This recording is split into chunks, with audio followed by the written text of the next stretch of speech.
Record. Okay, so it's good to be here. It's good to be here. Good to be, and it's good to see our UK friends. We haven't seen Sue for a little while, have we, Sue?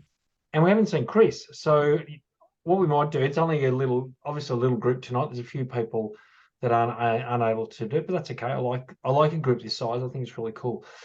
So I think because we're a small group, we can all just do a little intro because it'll be good for Chris to meet everyone and for everyone to meet Chris. And I mean, we all know Sue and Karen and Kat and me, but Chris is sort of the new kid on the block.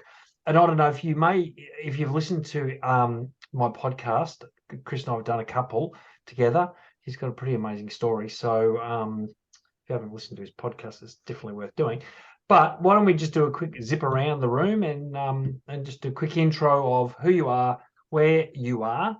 Tell us a little bit about where you're at in terms of your journey, your writing, publishing, selling, marketing, changing lives journey. So who wants to start? Who do I want to throw someone under the bus? Go on, throw someone under the bus. All right. I'm going to throw Karen under the bus. I knew you would. Karen's used to it. She can handle it beautifully. Well, incidentally, my heritage is from England as well. So I have some cousins who are on their way back to England at this moment, ready for the Arctic blast that's coming through. So in terms of my journey, I've known Andrew for a really long time. Must be about, 10 years? Yeah, Andrew? Yeah. And during that time, I've done his course. I've written a couple of books, and I've got a few other ideas for books as well. I'm currently writing a story about my mother when she was a child in the UK in the 30s and 40s in the West Midlands. And my biggest challenge at the moment is getting myself organised enough at this time of the year to keep writing with everything else that's happening around me. Yeah. And along my journey, I've also discovered that I enjoy editing, and I also do some editing as well for people within the group and also outside the group. And that's about it from me. Well, that's not it. You're so incredibly humble. Let me just embellish a little bit. When I met Karen, Karen was incredibly shy, insecure, lacked a lot of confidence in herself and her ability, and I don't think she ever believed she could be an author. She's now published two books. Yeah. She was working full time, and now she's retired, and she's got a business where she edits. She's done a lot of amazing work with people. She's just evolved. I've seen this lady evolve and do incredible stuff, and she's helping lots of people, and she's a great writer. And in fact, her first book, and I don't know if that's still, you'll have to give us an update on that, Karen, was you're getting that a pilot for a movie for your first book. Whatever happened? Is it still in that pipeline? I don't know if it's in the pipeline or not. I think it was optioned to produce a movie.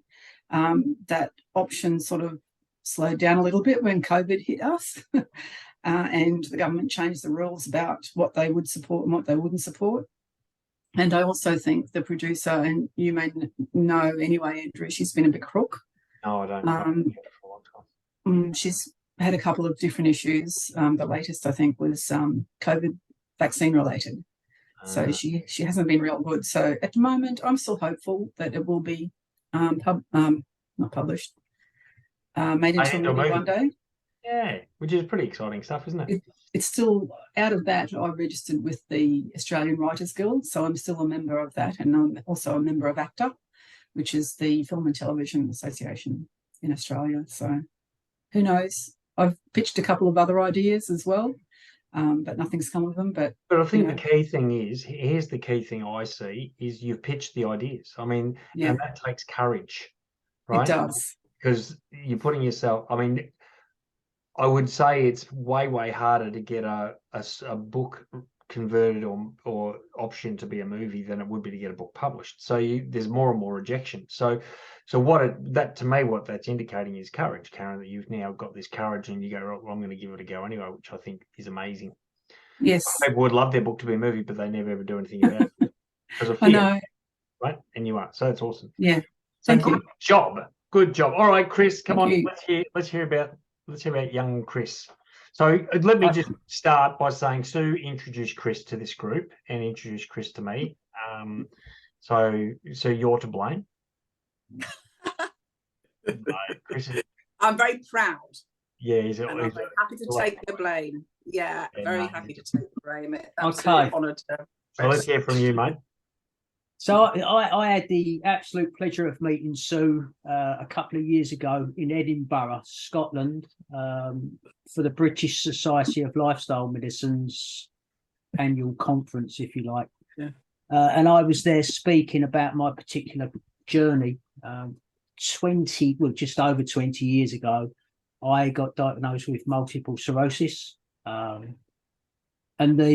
let's say the first half of that journey was pretty horrendous. I signed up for all the disease modifying drugs that they would give me, and I just seemed to get continuously worse, or progressively worse. It's the lovely word that they like to use around these conditions. And that actually took me to a point where in 2007 I had a serious but incomplete attempt to end my life, because I just didn't think I was worth anything. I didn't think anyone would miss me, and I didn't think I had any life left, if you like. I got told I was secondary progressive in 2008, and my neurologist stated that I would be in a wheelchair by 2012, and he, in a way, was right. I wasn't permanently in that chair, but I was using it a great deal. Let's say 60% of my time spent out of doors was in a wheelchair, until I had a bit of a mindset change, really, and I thought, I'm not going to accept this, and I'm going to change my focus. I'm going to start to use the things that I have and not focus on the things that I haven't. I changed my lifestyle. I changed my diet. Started to exercise, and I started to find that I was getting control and movement back into my body, and I was feeling quite good about myself, actually. And the last time I saw my neurologist was 2017, when I walked into his surgery, to his shock.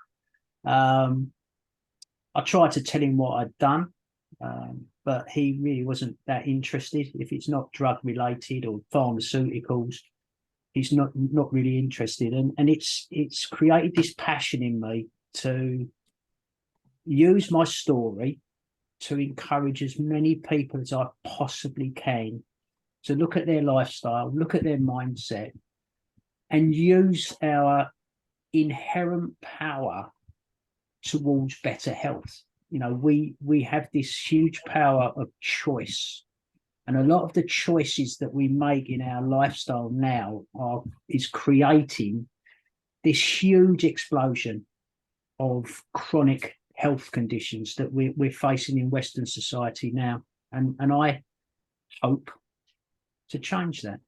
Yeah, that's awesome, mate. So that's me. And you are doing it in a big way. So well done.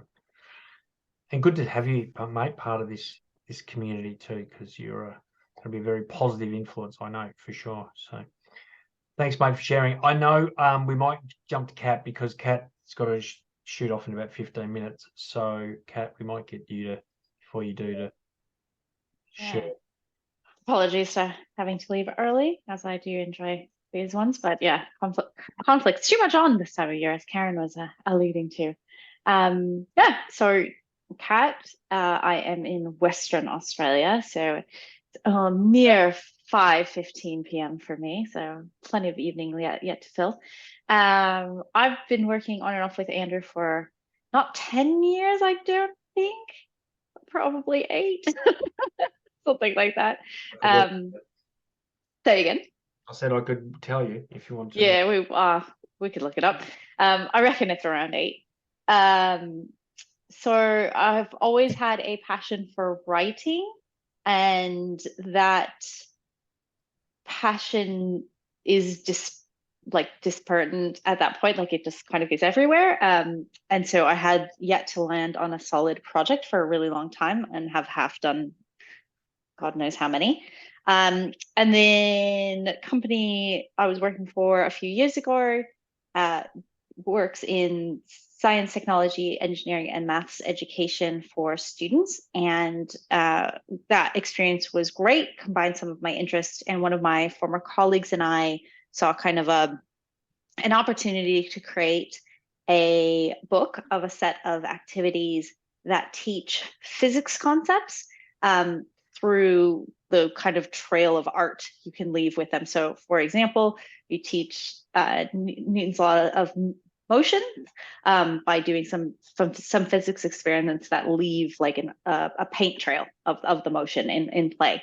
So you're creating a physical manifestation of physics, which is often not something you can see. And the idea of it was to try to lower the pedestal that both science, especially physics, and art both get put on as sort of these untouchable subjects that only the gifted are allowed to attempt. So that collection of activities is in the first draft stage. So it's going through a review with a physicist and teacher that we know right now. And we're also getting some photos of some of the activity setup done. My partner is doing that, my former colleague.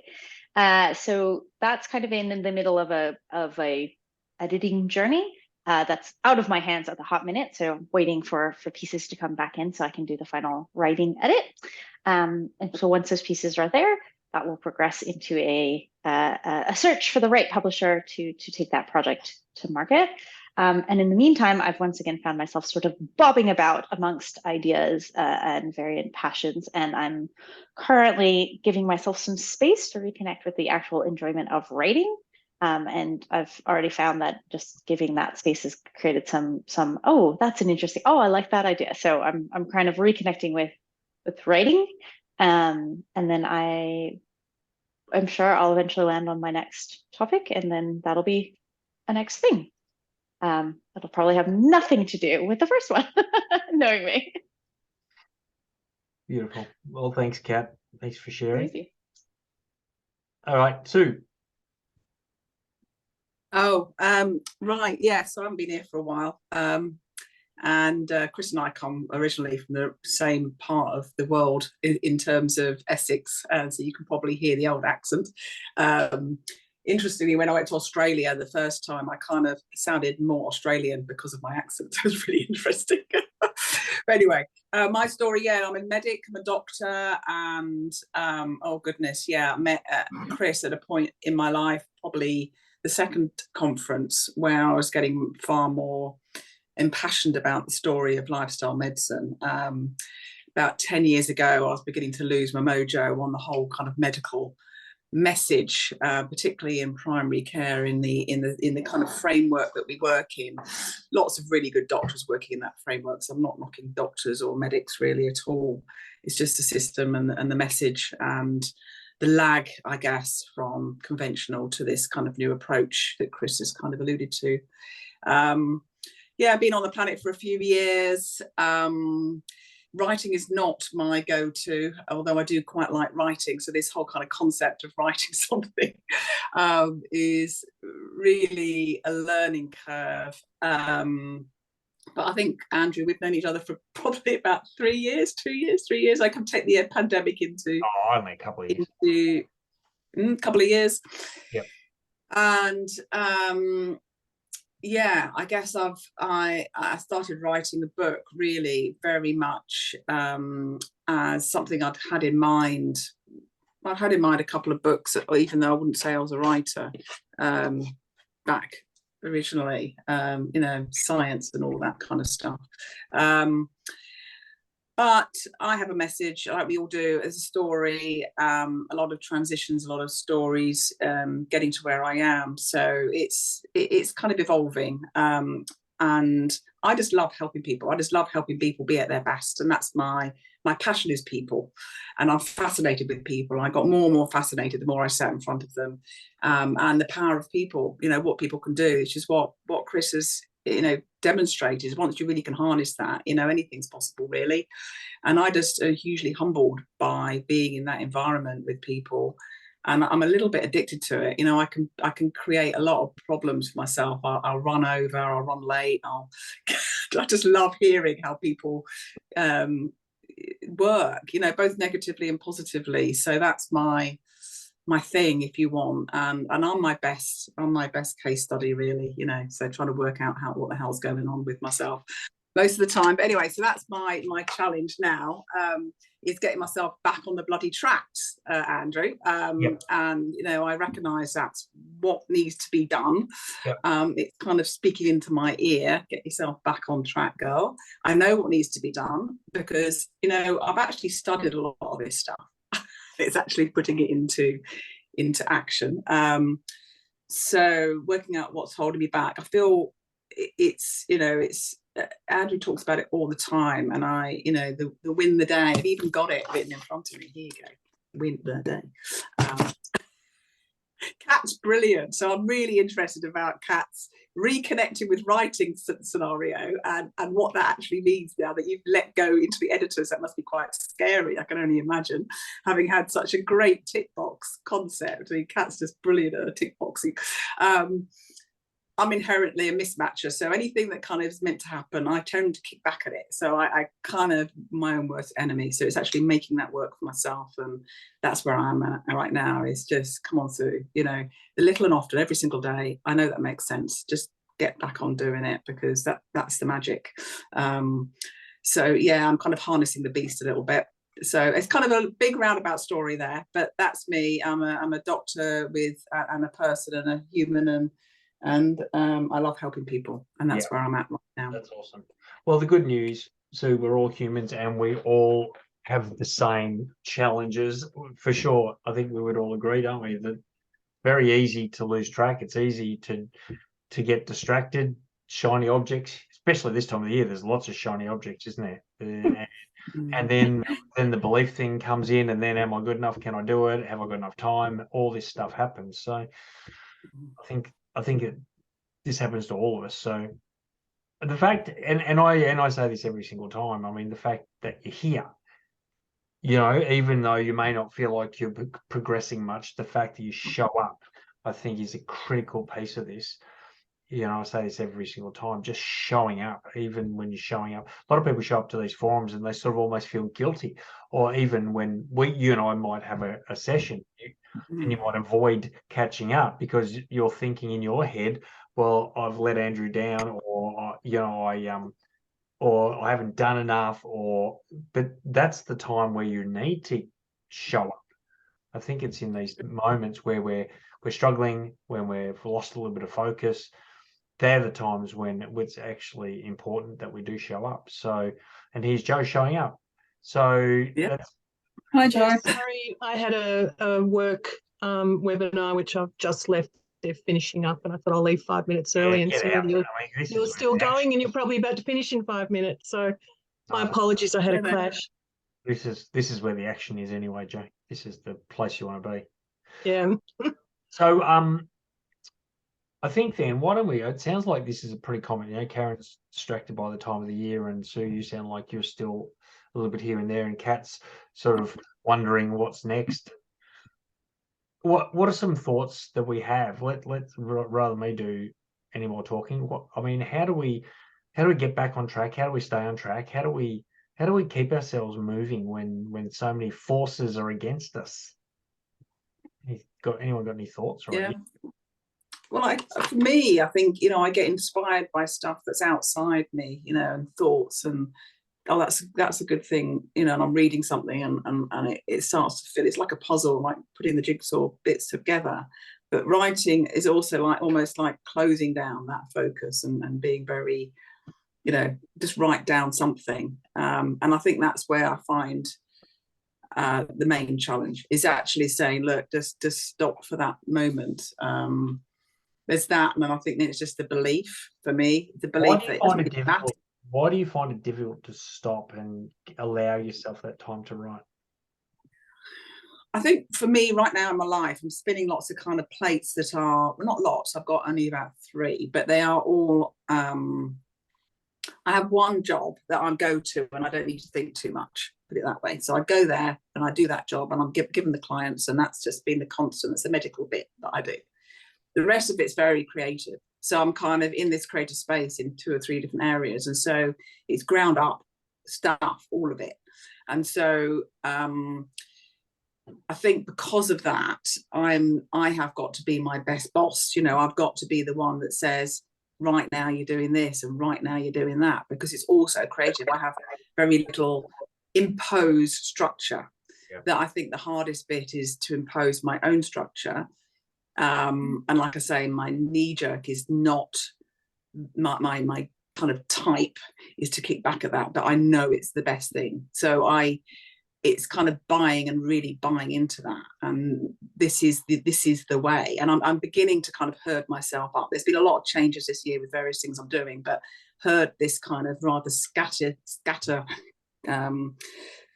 kind of human being, if you want, into a straight line. And I think that's where I'm at, really. I think it's part of a process more than actually a continuous problem. It's more of a kind of process I'm going through to say, right, okay, what now? And I'm doing it in various areas to kind of create structure of what next. And the writing of the book, or the writing of the regular writing, winning the day, just do it kind of concept, is part of that. So I think partly, Andrew, it's like getting to a point where I say, right, this is the stake in the ground, this is when you start.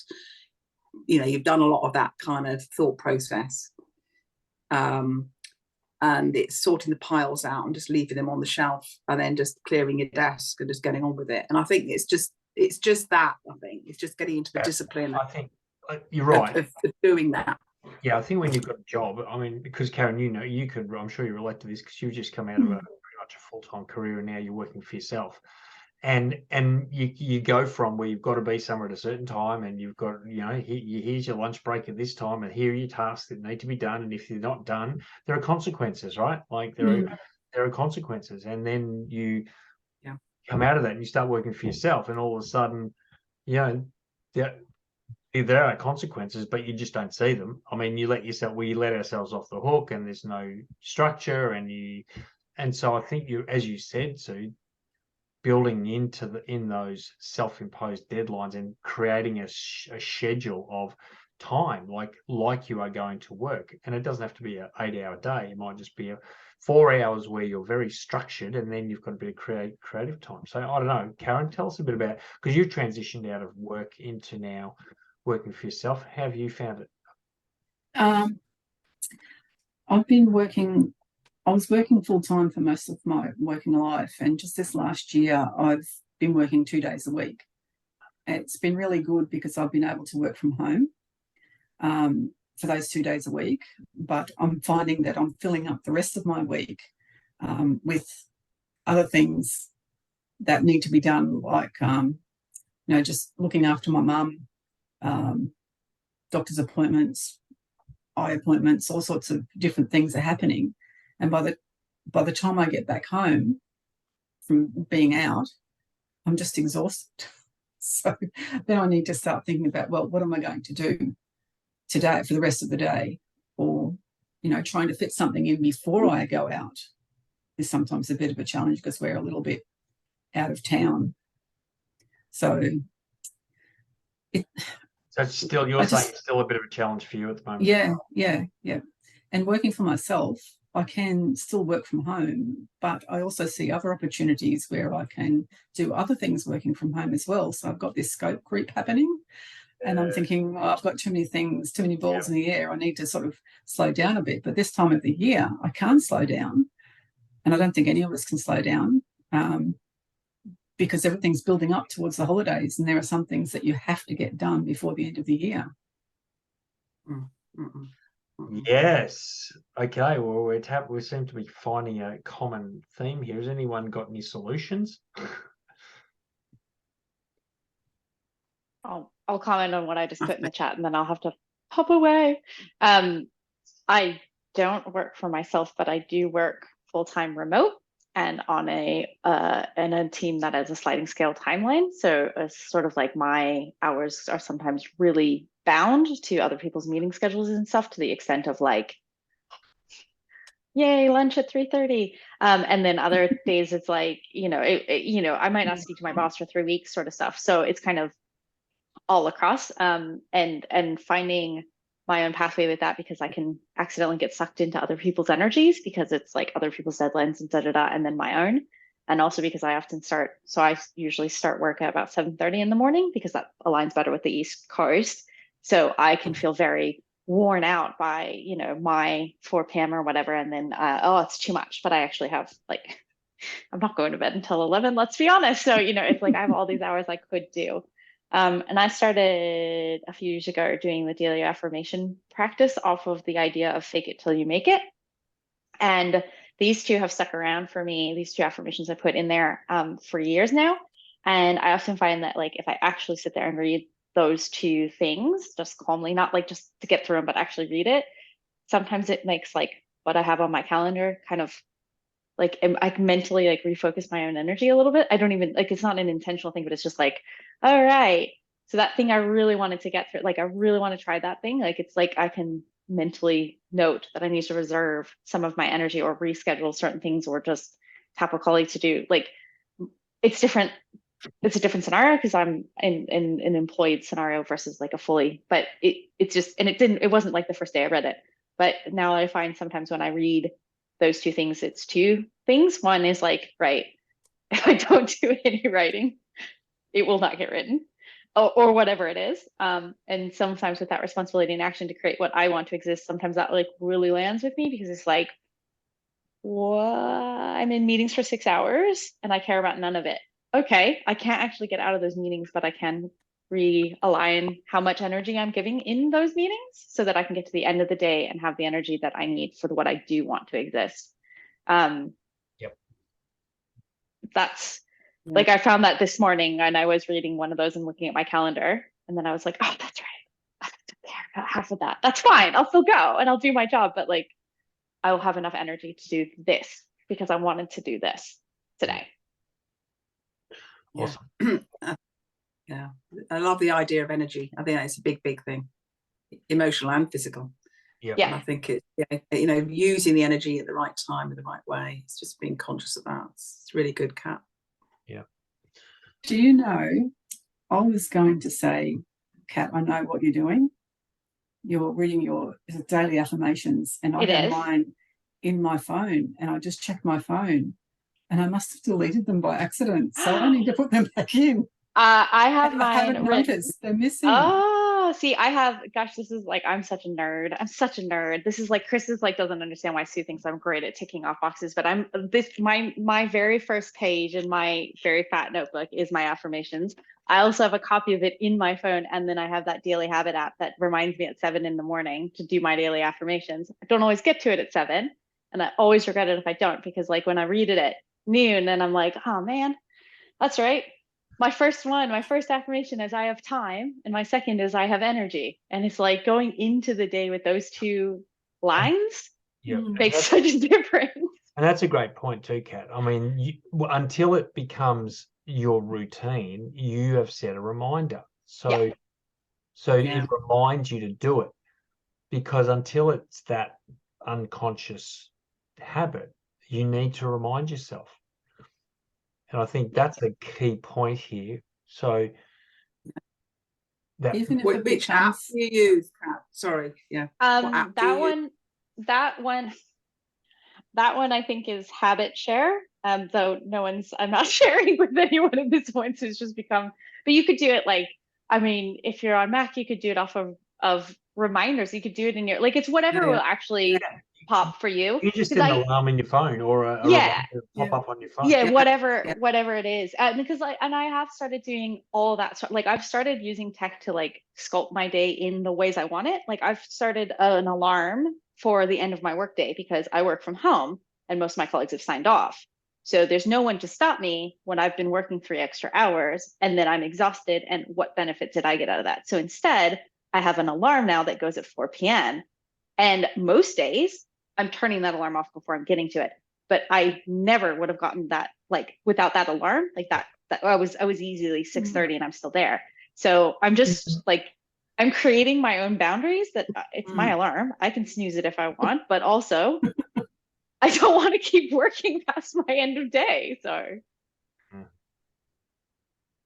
I'm going to borrow that alarm one, Kat. It's the best. It's the best thing. I had a bad go a couple of months ago. I was getting emails from a super senior person at my company, 6:30 in the morning on Saturdays, just ringing me. You know, it was just one of those things that was like, oh, I'm at a crossroads. I can either go this way or this way. Yeah, exactly. And I was like, oh, I'm going to go boundary way. And much better. One of the similar thing that I do for my clients is I offer, and I don't do it for all my clients, it's for ones who are really struggling and don't want to use the tech as much, like in terms of apps, is whatever it is that they need to do. So I've got a client at the moment who's lost a lot of weight but lost no size, and I've been doing research on what can cause that. And one of the things is lack of water, and she definitely doesn't drink water. So I said, if I do this for a week, will you then continue it afterwards? So I've actually copied it, like I wrote it and then copied it and scheduled it. My phone will schedule text messages. So she starts her day at 7:30 in the morning. And so for 1 week, every day I send her the same text message that says, you know, good morning, have you gone and had your water today, and stuff like that. And then when the last one comes, it's worded as, this is my last one. Now I want you to go and set these up for yourself. So just until it becomes a habit. So, you know, just explaining to them how habit forms can work, and using the example of, you know, brushing your teeth. Most people don't get up in the morning and go, will I brush my teeth today? No, you just get up and do it. So, you know, it's getting habits to be at that level. And, you know, we all have our challenges for getting into better habits. Yeah, we do. Oh, and one last other thing that I do with the tech is my alarm system, and my whole day runs on alarms. I've been self-employed for 30 years, and I have to use the alarms in my phone. Like I do 1 hour sessions with people, and we would go over all the time if I didn't train them and me into, you know, we're getting close to the end. So there's an alarm that gets snoozed once. They know from the first alarm we're getting towards the end. But for me, I've actually labelled some of the alarms. So rather than it just as a label, an alarm going off, it'll actually say webinar in 15 minutes, or you've got to get up and write a report. So, and I've just discovered an alarm that'll talk to me. So I haven't used that one yet, but I'm looking forward to using the alarm that'll actually talk to me and say, get up, you've got to go and do X, Y, and Z. And yeah, using the technology to help is great. Yep. Okay. Okay. Awesome. Chris, you got any thoughts around this? Because you've worked for yourself for a while, haven't you? You're on mute, mate. You'll have to unmute yourself. Yeah, virtually all my working life, I've worked for myself, either starting companies or self-employed. Do you know what? I listen to all of what you got some fantastic ideas, and I've written down some great notes, because I am, yeah, I think I fall into what Sue was saying earlier, really, and yeah, I need to be a lot more focused. I think the amount of freedom that I've had has not served me well, because I'm not that disciplined. I really am not. Yeah, that freedom you've got, and this is the great thing about working for yourself, right? Like you have choice, so you have a level of freedom, and it's how you use that level of freedom. I think you know, for me, you know, like I've worked for myself for a long time, and I've had to create. So I guess my day is I've got two parts of my day. I've got my super disciplined time. Well, it's not even discipline now. It's just what I do. You know, my morning. You know, I've got probably from the time I get up until probably around 10 o'clock, maybe 11 o'clock. I am scheduled, and I make sure everything happens and every box is ticked. But then after late morning, middle of the day, I've got this flexibility and freedom to do whatever I want to do, how I want. And sometimes I have a snooze. Sometimes I'll watch a bit of TV. Sometimes I go for a walk. Sometimes, I'll do more writing, or I'll work on a podcast, or I'll do a podcast interview, or I'll have a meeting, or I'll do some speaking or whatever. But what works for me, and this is what I would say to you, you've got to schedule. Writing has got to be scheduled. Because if it's not, you all know this.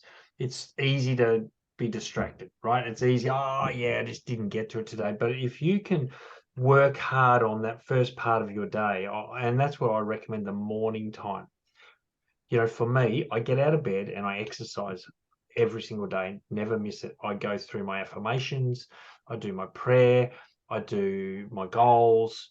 I every single day, that's the same rhythm. I do my LinkedIn, send out LinkedIn connections. I write. It's there. This is the order. It's not written down anymore, but I do tick a box. Every day I've got, you're not going to see that, but every day, this is every single day. And the morning is, I've got to get through and tick those boxes as quickly as I can in the morning, because once those boxes are all ticked, I've got the freedom. I get to choose.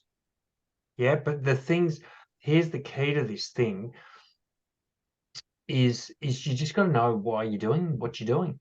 You've got to understand what's the goal here, what's the vision here, why do I want to schedule this? Why am I prioritizing this activity to the point where I don't think about it anymore? Like I've written every day for I don't know how long now. I've not missed a day since January 1, 2017. And that's not impressive, Joe. I mean, you're looking at me like, oh wow, it's not impressive. It's just because I've done it to the point where it's brushing my teeth. That's it. Writing for me, and I write 10 minutes a day, and then and all these little things that I do, they're just touch, but I do it every day, and the compound effect is books, is podcasts, is blogs, is the LinkedIn messages I send out every day result in more clients and speaking gigs and radio interviews, and it's the results come simply because of the consistency, not because I'm talented. Yeah, because I have this very regimented morning routine for a couple of hours. Now, it may only be half an hour, but you've got to start where you've got to start. But what you've got to do is look at what are the 3 to 5 most important things I need to do. Yeah, 3 to 5 most important things I need to do to move my life and my business forward, my passion and my purpose forward, the most important things. Now, that means some of the things you're currently getting distracted by, don't fit into that most important. Now, Karen, your commitment to your mum is a key priority, right? So you're not going to compromise that.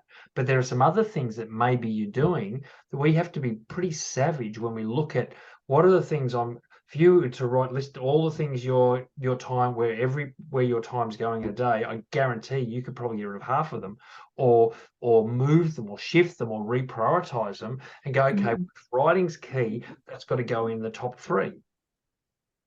Do you know what I'm saying? So you prioritize those 3 to 5 things, and you schedule them in the morning. Do it in the morning, because how many times does our day get hijacked?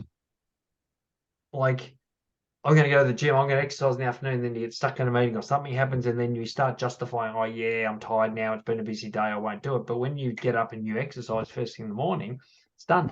Box ticked. Yay. It's the best feeling. I love that feeling when I finish something and I get to tick the box because it's done. And that win the day, that Cat, was it Cat or Sue? Sue, you've got to win the day on you. Oh my gosh, that's a good feeling. Oh, it's just such a cool feeling. So I think if you can and I think this applies to everyone here. I think this applies. If you can sit down tonight or today and just write down those 3 to 5 key, the most important things that'll give me the results that I want, the things that are going to most effectively help me create this positive change, what are they? And then go, okay, How do I schedule that in? How much time do I need for that? Start small. Start small. Don't start with, oh, I'm going to spend 2 hours writing, because you're not going to do that. Start with 5 or 10 minutes. You know, if depends what stage you're at. You know, for me, you know, again, connecting with HR people, that's important for me. So I spend the time doing that. That may not be important for you right now, but depending on where you're at, and I'm happy to help you with identifying these things. But if you can schedule to the point you do it every day, when you don't feel like it, when you can't be bothered, when you really don't think it's working, just get it to the point where that's now for me, just what I do. It's just who I am now. I don't think about it anymore. And it's so cool. Yeah, I mean, I do love this, and I think what I've found with, say, the writing this year, I kind of almost, it wasn't the embedding of it, and I think it's really important alongside that, Andrew, is to have a constant reflection on where you're going, because things really come at you, and then you're maybe a bit misaligned with some of the stuff you're doing, and why am I doing that, and is it really, you can get kind of carried away and get, depending on your character type, obviously there's a certain amount of character involved here, personality and stuff, getting involved in something that isn't quite working in the way, you just don't feel right there. And I've had challenges in that way, and so I've kind of, I think alongside those routines, and I do have some well-established routines, it's just not involving the writing. But then it's actually having a reflection on how much does it matter. You know, I actually disagree with you, Chris. I think actually you have a lot of discipline in the areas that you really care about, and I think I relate to that, and I relate to the fact that when we have something that we care about, and we understand how important it is to us, and we reflect on that importance, then the discipline comes. I think discipline is second to that. And so we make things happen, and then it's reflecting on that, and then it's establishing so that you don't think about it like Andrew's at that level, you know. And I just think, you know, it really appeals to me to be able to tick that box, get that dopamine hit, and then off I go for the rest of the day and feel free, which is great. And well, I think there's also about the kind of kickback, you know, I don't want to do it because, you know, I'm being told what to do it, but if it's you that's telling you to do it, I think there's almost like a journey going on as well with me at the moment of this kind of, you know, what is it that you really want? So I think that kind of, what are the top 5 things that you really want your life to be filled with, and being really clear on that and reflecting on it on a regular basis, so that you keep on track and you're saying yes to the right things and no to the right things, so that there isn't all piling in on you. You're not feeling that you haven't even got space to make a decision or space to reflect even. And that's the reflection time for me is the discipline bit, because I think if I don't do that, then I can end up off track. It's really important, so because, and what you said is really relevant. I mean, writing a book, as we all know, it is the ultimate delayed gratification activity, right? Like, you know, when you start writing a book, if you started today to write a book, you may not see a tangible result unless you create that for years, right? Like, it depends how long it takes you to actually write it, edit it, re-edit it, polish it, submit it, get a publisher, wait for the publisher to do what the publisher's got to do. It could be 3 years.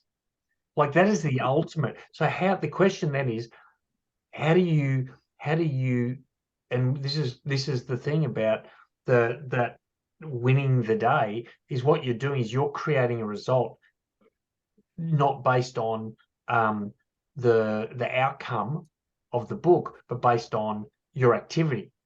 Yeah, your activity is the result. You're not waiting for a publisher to celebrate, and it's shifting, because this is the serious, Karen, isn't it? The serious delayed gratification. Oh my gosh! And it requires faith, and it requires patience, and it requires us to manufacture success each day. We have to create success every single day. We can't wait. I don't know how many of you have ever seen, has anyone ever heard of the marshmallow test? Yes. Joe, you would have. You haven't seen it? I haven't heard it's lovely. It's the marshmallow test. It's such a lovely thing to watch. 4-year-old, these 4-year-old kids are given a choice, right? 4-year-old. Oh, They're sat in a room, they're given a marshmallow, and they're told, you can eat the marshmallow now if you want to, but if you wait and don't eat it, when I come back, I'll give you a second one. Right? So they're left alone in the room with this marshmallow, like 4-year-old kids. And they're looking at it. Google it. There's an awesome little video, and they're looking at it and they're sniffing it, and they're salivating in it, and they're sniffing it, and they're licking it, and they so want to eat this marshmallow. And some of them succumb and eat it. Yeah. Some of them just don't care. I just want to eat this marshmallow. Others, they resist, and when the person comes back in 5 or 10 minutes, they get a second marshmallow. Now, the interesting thing about this experiment, this was done in Harvard many years ago, and they tracked these subjects when they first did this test over a large portion of their life, and they found the ones that could resist the urge, the ones who were able to wait for the second marshmallow, had very different results in their life in every area, from relationships to financial to success. This ability to find success when there's no tangible evidence of success is the real secret to what we do. And it's delayed gratification as well as impulse control. Well, exactly right. And the impulse control is for us is finding something that's easier, or doing something that's urgent. Well, look, I think it leads to procrastination. I think there's a really interesting overlay with procrastination. And when we get good at distracting ourselves, or as I call it, bright, shiny object syndrome, then you go off and you do other bits and pieces, and you could get to the end of the day and feel like you've achieved nothing. You're not ticking any of the boxes. You could have been busy. So we're very good at busy. But if you actually have, some ends in mind, then yeah. You've got to have tangible result. You've got to know what success looks like for you, right? And success has got to not be I got an acceptance, or I've got a job, or I got paid. That can't be it, right? Because that's always the consequence of the action. You're not going to be a published author. You're never going to hold your published book if you don't write a little bit every single day. It'll never happen. So forget about holding the published book and focus on what you have to do every day. And as you say, Joe, and then you celebrate that. And because when you get to the end of the day and you've distracted yourself all day long, what's your belief around your ability? What do you believe now? You've just reinforced the belief that maybe I'm not good enough. Maybe I can't do it. Maybe I'm not disciplined enough. So every day you let yourself off the hook, you're reinforcing a belief in your head, in your mind. You're creating this habit of, I put things off. I'm not disciplined enough. I can't do it. I don't have willpower. And that just grows like rolling the snowball down the hill, and it grows and grows and grows to the point where you'll just continually self-sabotage. So that you break that by doing something. Action is the greatest remedy for everything. You think about any challenge you have right now, and I guarantee you, taking action, positive action, is the remedy. Anything. Yeah. Andrew, I think also with me, I think, and probably quite a few of us, is that we are actually taking action. And I think the thing that I don't do that well is write that original list, that original tick box. I'm actually doing more than I think I'm doing. And so that lack of acknowledgement, so I'm not acknowledging myself. You're not celebrating. You're not celebrating. No. And I think that is so when I'm actually measuring. If you're not measuring, you can't celebrate. Yeah. So the original kind of tick box needs to be there in place. Well, actually, when someone sits me down, which the other half does, my husband does, actually you did do that. And well, okay, so I did actually do things, and I'm inherently, I lack my I underappreciate some of the stuff I'm doing. So I'm actually doing more than I think I'm doing.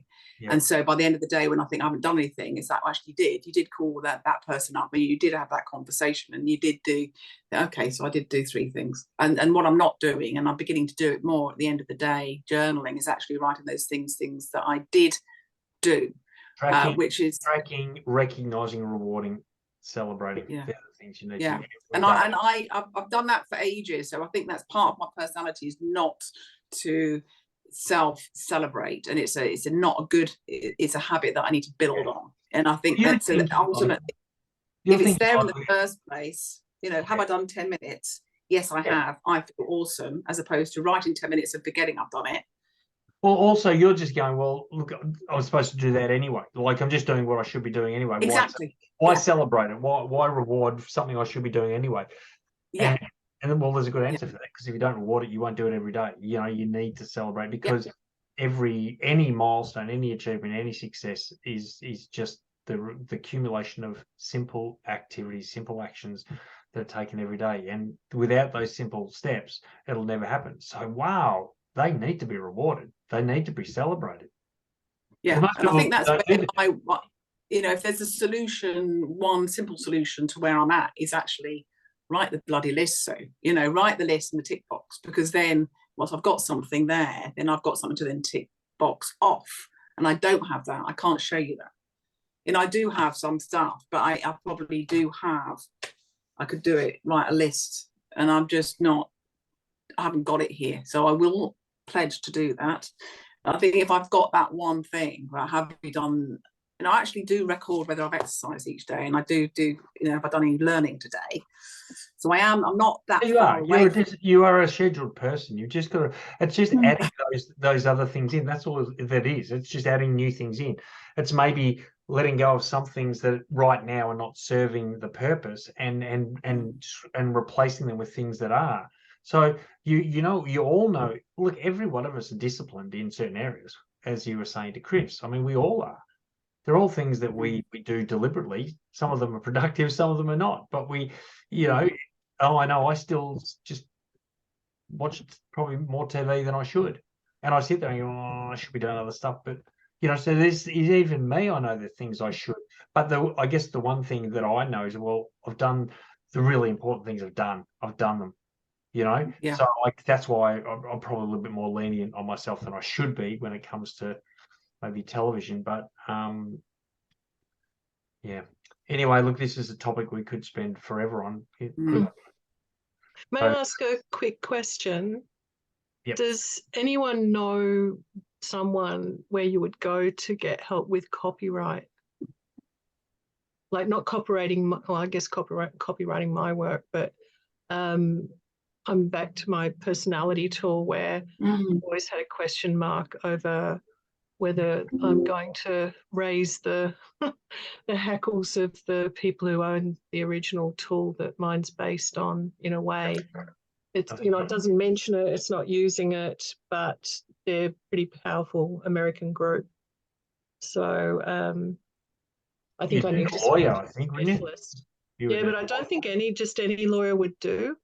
I think I need someone who actually knows about copyright, educational copyright. Yeah, or an arts lawyer. So does anyone know anyone? No. I do know one in Brisbane, but I think he's moved on from the company that he was in. But do you know his name? I can always Google and see if I can find him. Joe, I'll just jump on. I can't remember it, but I'll ask my daughter. There'd be a Victorian Writers Association or something like that. Yes. Something, I don't know what it is, but you'll be able to find stuff on there. And you've just reminded me, and he may have retired, but I actually did, when I was really young, I didn't charge him. I did some typing for an arts law solicitor in Sydney, who wrote me a referral actually afterwards. So I might see if he's still practicing. There you go. He owes you one. He does. He does owe me one, if you can remember back that far. Awesome. Even if he isn't working still, he may still want to, or still give you some advice. Yeah, I just need to, where do I start type sort of advice. So anyway, we need to wrap it up. Got my walk with the dog. I've got to go. Awesome. All right, so Sue, can you email me later today and give me a couple of times for you and I to catch up, because we need to do a one-on-one. Chris, hang around, mate, because you and I are talking now. Karen and Joe, wonderful to see you. And if I don't see you before Christmas, I think. Yeah. Yeah, have a good Christmas, New Yeah. Year. Merry The next Christmas. forum will be sort of mid-Jan because I'm going to be away that first weekend. So it'll be sort of mid-Jan.